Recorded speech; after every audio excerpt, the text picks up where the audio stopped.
वर्तमान देशवासियों के लिए ये कल्पना भी कर पाना मुश्किल होगा कि सन 1947 का भारत कैसा था। तो चलिए आज हम उस सच से पर्दा उठाते हैं और जानते हैं कि तब भारत की दशा क्या थी। साक्षरता की बात करें तो आजादी के वक्त पूरे अखंड भारत में सिर्फ 12% लोग ही पढ़ और लिख सकते थे। पूरे देश में कुल 5000 हाई स्कूल थी, 600 कॉलेज और 25 यूनिवर्सिटीज थी। चलिए इसे थोड़ा सलीके से मुद्दे के मुताबिक समझते हैं। 1947 में भारतीय रेलवे 16 अप्रैल 1853 के दिन भारत में पहली बार मुंबई के बोरी बंदर से थाने के बीच 20 डब्बे वाली ट्रेन चली। इस सफर में महज 33 किलोमीटर के अंतर को काटने के लिए 3 स्टीम इंजन लगाए हुए थे। फिर भी सफर को तय करने में ट्रेन को पूरे 75 मिनट लगे।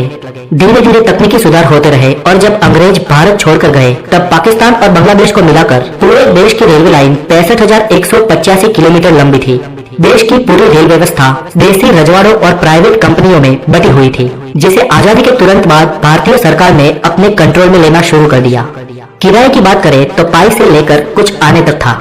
1947 में बॉम्बे में कुल 204 ट्रेनें दौड़ती थी। बॉम्बे शहर की आबादी तब 16 लाख हुआ करती थी, पर उस वक्त बॉम्बे की सीमा सिर्फ अंधेरी तक ही थी। अंधेरी के बाद का इलाका जोगेश्वरी आउट ऑफ बॉम्बे में गिना जाता था। सन 1947 में भारतीय मोटर गाड़ी। सन 47 तक भारत में हिंदुस्तान मोटर्स और महिंद्रा एंड महिंद्रा जैसी गाड़ियों का जमाना आ चुका था। यातायात की बात करें तो ओपन डबल डेकर और सिंगल डेकर जैसी बसें दौड़ती थी। किराया तब कुछ 4 आने के आसपास था और पेट्रोल के दाम 41 पैसे प्रति लीटर थे। सन 1928 में अमेरिकन कंपनी जनरल मोटर्स का भारत में आगमन हुआ था। जनरल मोटर्स के सेवेलेट ट्रक भारत में बहुत चलते थे, लेकिन आजादी के बाद ही 1948 में भारत सरकार ने जनरल मोटर्स कंपनी की छुट्टी कर दी, क्योंकि जनरल मोटर्स हमारी देसी मोटर कंपनी हिंदुस्तान मोटर्स को कड़ी चुनौती दे रही थी।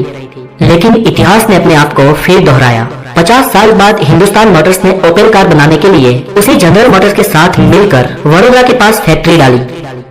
1947 में भारतीय विमान व्यवहार।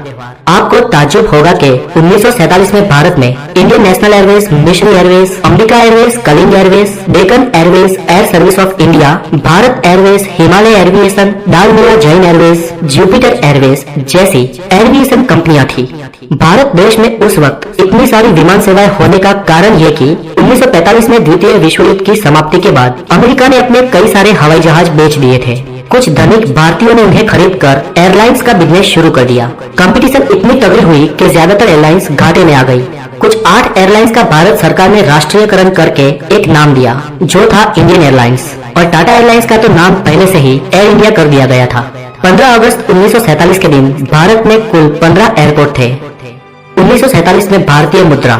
दोस्तों, आजादी के वक्त भारत की करेंसी रुपया ही थी, पर आजकल सोशल मीडिया पर बताए जाने वाले उसके रेट सही नहीं है।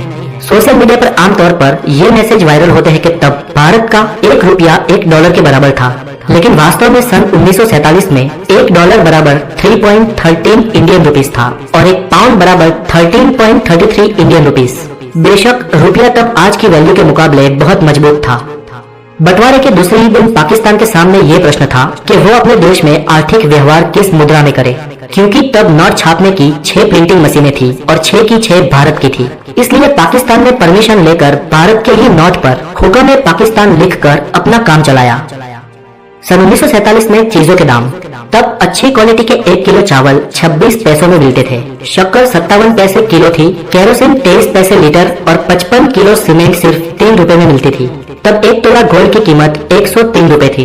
वैसे गोल्ड की कीमत विश्व युद्ध से पहले 39 इंडियन रुपीस थी, लेकिन विश्व युद्ध के बाद उसे अचानक बढ़ा दिया गया, इसलिए ये कीमत उस वक्त के लोगों को बहुत अधिक लग रही थी। और लगती भी क्यों ना, तब लोगों की आय भी तो बहुत कम थी। उस वक्त भारतीयों की एवरेज इनकम सालाना, आई रिपीट सालाना 265 रुपए थी। इतनी कम इनकम होने के कारण ज्यादातर लोग महंगाई कम होने के बावजूद भी उतने मजे नहीं ले सकते थे, और आज के दौर में हम अधिक महंगाई में भी मजे मार रहे हैं।